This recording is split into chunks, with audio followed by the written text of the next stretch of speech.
La situación en Venezuela continúa representando una inusual y extraordinaria amenaza para la seguridad nacional y la política exteriores de Estados Unidos, manifestó Trump, y añadió: por esta razón, he determinado que es necesario continuar con la declaración de emergencia nacional establecida en la Orden Ejecutiva 13.692 con respecto a la situación de Venezuela.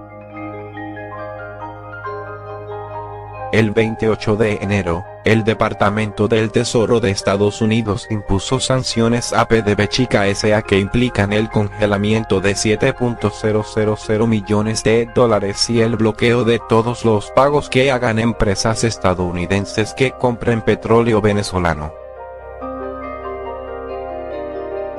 El consejero de Seguridad Nacional de Estados Unidos, John Bolton, estimó que Venezuela perdería $11.000 millones anuales en ingresos por exportaciones petroleras a causa de estas restricciones. Las tensiones en Venezuela escalaron en enero pasado, tras la autoproclamación del opositor Juan Guaidó como presidente encargado de Venezuela, apenas 2 semanas después de que se iniciara el 10 de ese mismo mes el segundo mandato del presidente legítimo del país, Nicolás Maduro. Guaidó ha logrado hasta el momento reconocimiento de unos 50 países, encabezados por Estados Unidos. Maduro asegura que esta jugada es un intento de golpe de Estado orquestado por Washington.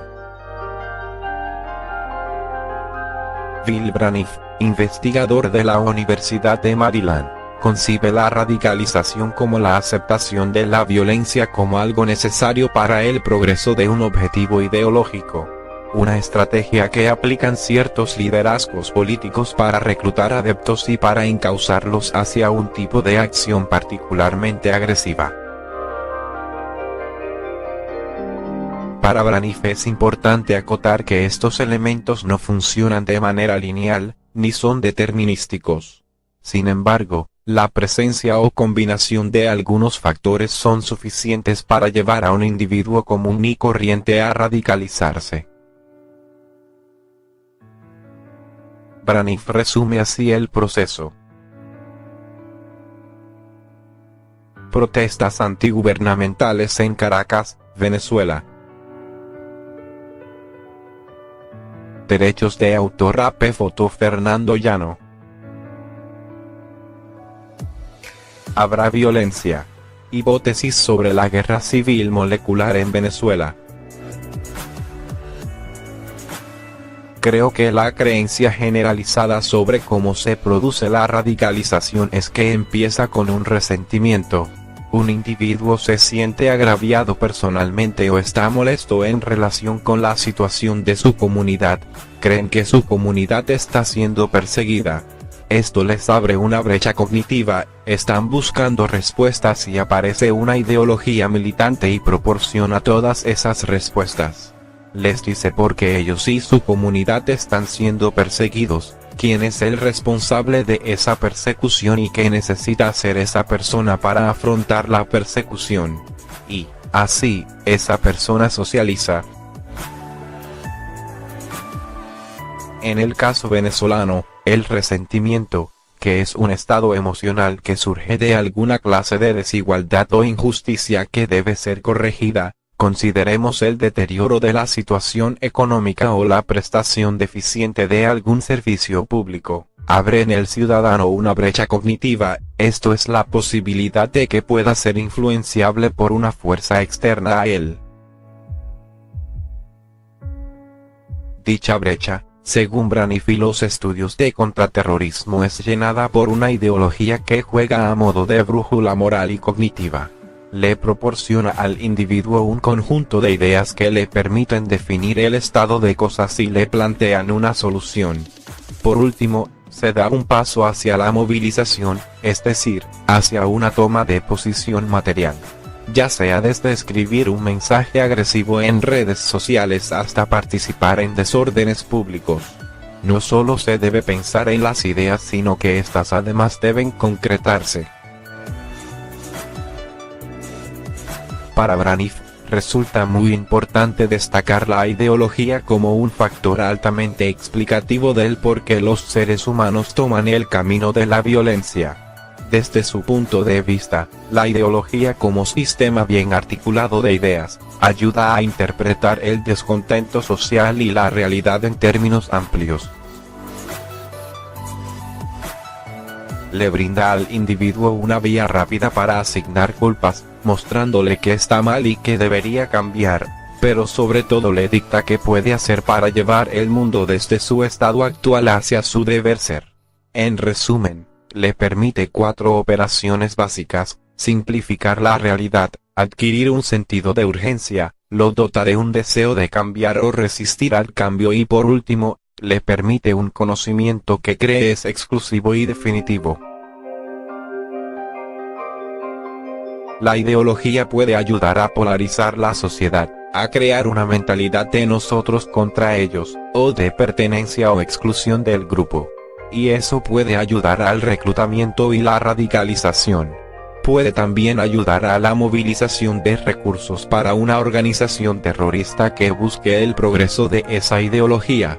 Las ideologías sirven también frecuentemente para definir los parámetros de violencia que una determinada organización terrorista utilizará. Así, por ejemplo, qué clase de objetivos están justificados o son elegibles para ser atacados. ¿Qué clase de tácticas son aceptables y se? Un aspecto que no puede quedar de lado, es que la ideología logra permear con facilidad en las mentes de los individuos porque funciona en sí misma como una máquina de propaganda.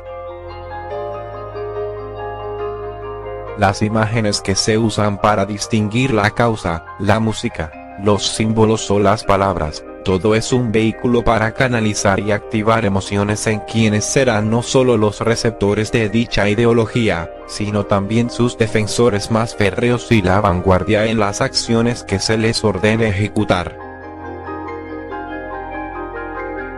Víctor Asal, académico de la Universidad de Albany, cree que si se quiere luchar contra la incubación de la semilla de la violencia, identificar y neutralizar las ideologías que inciten al odio es una de las tareas prioritarias de los estados.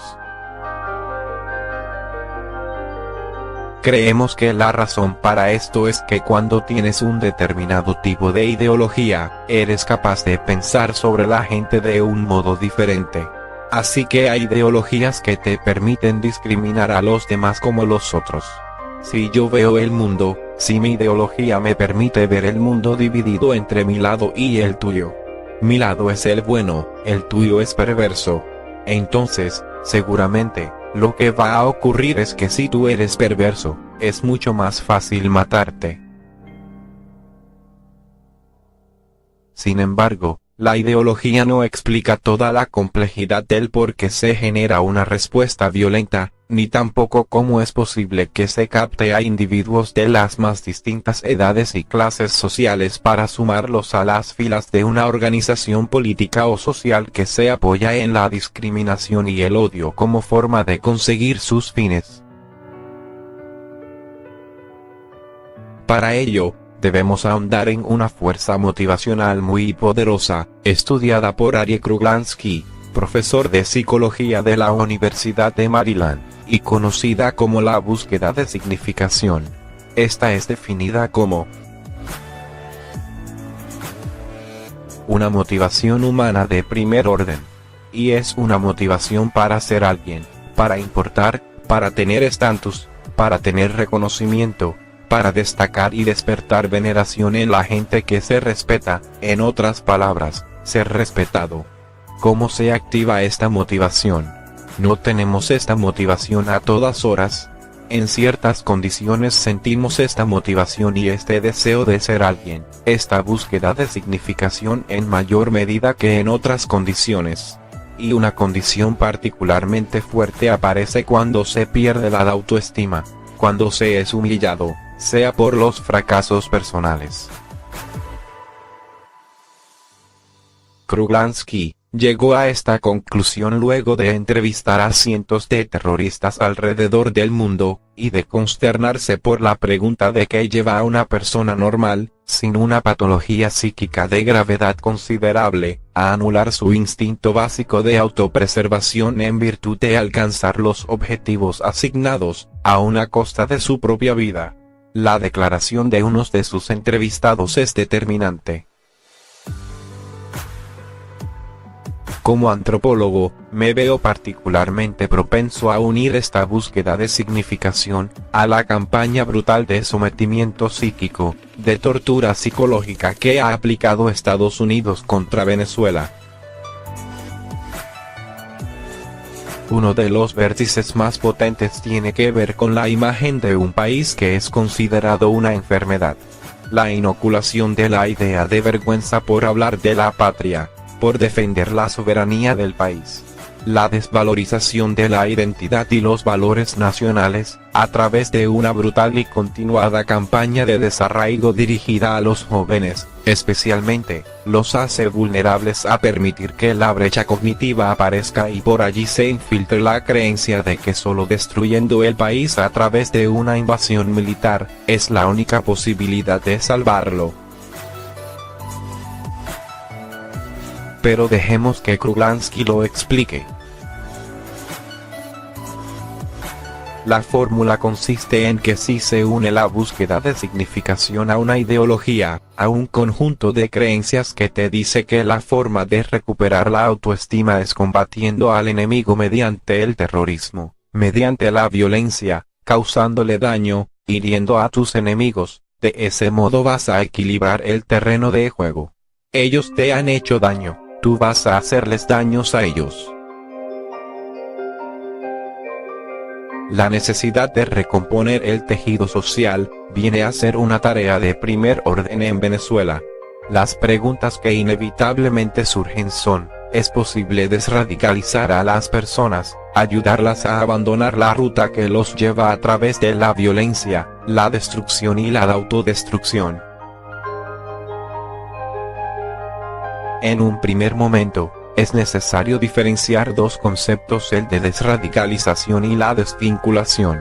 El primero de ellos, parte del esfuerzo de convencer a alguien para que abandone sus creencias radicales, también de frenar el proceso de radicalización a partir de cualquier manifestación.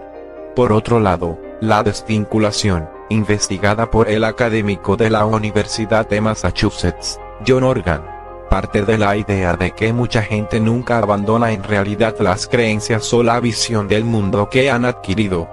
Pero sí deciden, por otras razones, que la violencia no es el. Puede que en el caso venezolano, y en un periodo más de corto y mediano plazo, la desvinculación sea un objetivo mucho más alcanzable que la desradicalización total, y ello visto el nivel de penetración que ha tenido en muchas capas sociales, especialmente de clase media y alta, el discurso de la violencia y el odio. Según sea la mirada, es posible ir actuando sobre diferentes flancos del problema. Un modelo que bien podría servirnos es el llamado contención de la amenaza extremista, planteado por Peter Neumann del King's College de Londres y el propio Bill Braniff. Este puede servir para dirigir la atención de las políticas públicas, de los políticos y la sociedad en general. En palabras de Braniff, si tratamos de ser exhaustivos sobre la lucha contra el extremismo violento, es lógico que debamos abordar los resentimientos, llenar las brechas cognitivas con ideas o alternativas positivas, contrarrestar las ideologías militantes y a los individuos que las promueven, y, finalmente, en el último extremo del espectro del contraterrorismo, interceptar los intentos de movilización cuando lleguen a producirse. Es realmente importante que todas estas cuatro iniciativas contra el extremismo violento sean adoptadas en paralelo, afirma.